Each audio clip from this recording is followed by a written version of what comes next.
What's going on, guys? Today we're working on this Pro R. Going to be doing a rugged upgrade.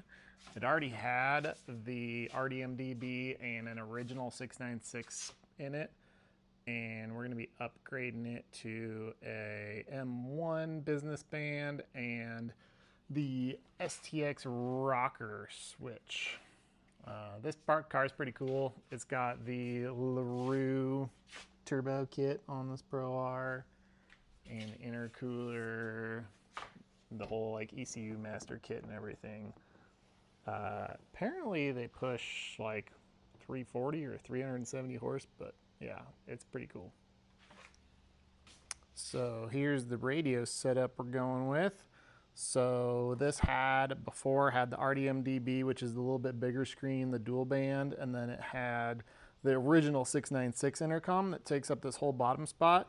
So we're putting in the rugged STX rocker switch intercom. So here's the intercom body itself, and then it just has a cable that comes out and goes up to this guy, which is the whole control head for it. So you have your volume and your Vox, and then your play, pause, and volume and everything for the Bluetooth.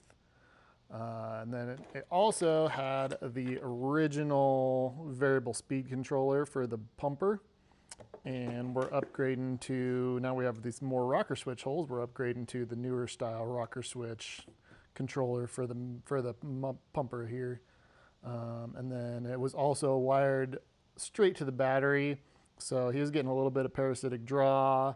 And then you also, every time you turn it on and off, you have to crank the volume, and you have to adjust the volume on the radio and adjust the volume on the intercom. So I really like to sell with these rocker switch, so you can just kill power to the intercom and the radio at the same time, and really helps because then you can just leave your volumes right where you like them and just flip it on. So with the upgrade to the STX kit, we have to switch out the intercom cables. So we have two new 12-foot cables here. So I'm going to run those in. So we're going to use our vertical mount here, which we make in-house. And instead of the normal style that goes straight in and will come straight out, these guys allow you to just have a hole big enough for the cable, and then you can fish the cable back behind, and then it allows you to mount it on like a flat surface like this, versus a normal one goes like straight in, and sometimes behind whatever your panel you're mounting it to, it doesn't have enough room for the back shell, for that whole cable back shell behind it. So like this guy, sometimes you can't have this whole guy there, but if you could mount it, you know, it won't go in like this, but if you could mount it vertical, and then you just have the cable going through a hole here and down, then that works a lot better on certain applications. So we sell these in a 2-place or in a 4-place, and then I just developed these ones, just modified it and printed out these new single-place ones.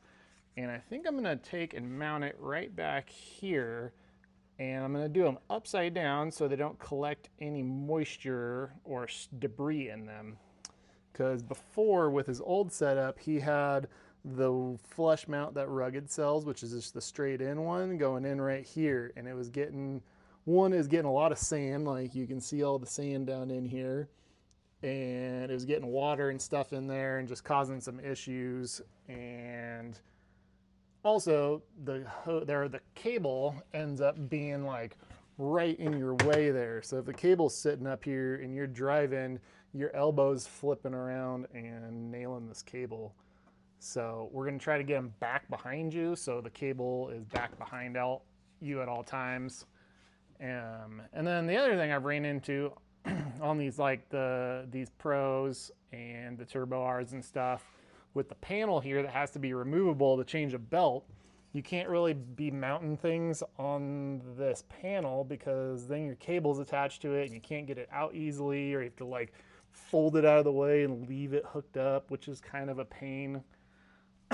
So I think with having these single mounts over here, you'll have to kind of reach behind the seat to like plug it in, but I think it's going to work pretty well. So let's get it mounted up.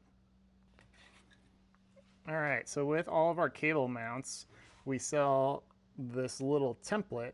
So you can take this guy, figure out we're gonna mount it just like this. So now I can go over here and I can mark out the holes right where we're gonna drill them at. And then you know you're right in the perfect spot and everything's gonna clear. All right, so now I've got holes drilled. So I have the mount holes drilled, and then I drilled a bigger hole that can fit the intercom end of the cable. So fed that through, and then you feed the gray end or the blue end if you have the off-roads up through the mount. And the headsets and the cables all have the little dust shield on them.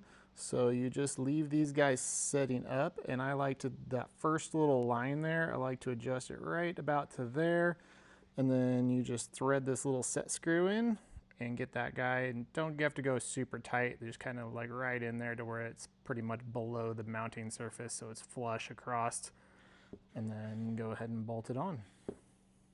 All right, here we go, got it all mounted up, and screws just go in from the back side. And again, this stuff just doesn't have to be super tight. Like that set screw, just snug it up to where the cable doesn't move. And same with the mounting bolts, just kind of snug them up because they do go into plastic, and if you over tighten them, and it's only a 3mm screw, if you over tighten them, you can't pull it out of the plastic. But yeah, so just have to be extra careful with those. And then here's our cable, and we'll just route the cable and throw this panel back in. All right, got it back together here. So here's our cable mount all strung in, and the headset cable can just go right behind the seat and up on our hanger there, and everything's out of the way. No more hitting it with your elbows, no more dirt and debris in it, and it's just down here, and you just kind of got to reach in with your left hand and you got it. So yeah, nice little system there. Available on our website if anybody wants them.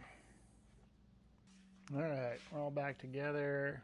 Got the intercom cable mounts in on both sides. Got the new DMU in here, the rocker switch DMU. Like I said, we got the M1, the STX rocker, the Mac Air pumper switch, and then we got a comm switch to kill power to everything. So we do that, and we get power to the radio and the intercom at the same time. And then all the volumes stay the same, real nice and easy. And we ended up with an extra rocker switch hole. So here's where I mounted. I pulled the top dash cover off, which is nice to do when it has a stock cage still and there's no intrusion bars right here. Really helps.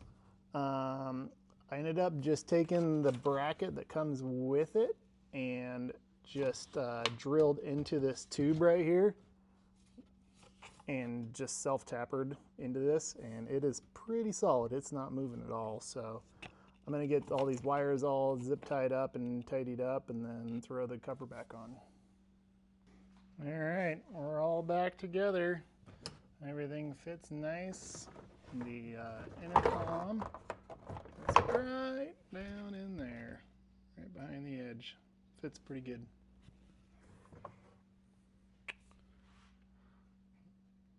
This one's all ready to go. And again, yeah, check the links below. Everything I've used of my products and the rugged products are all for sale on our website. Be sure to go like and subscribe to our channel and check out some more content. Thanks, guys.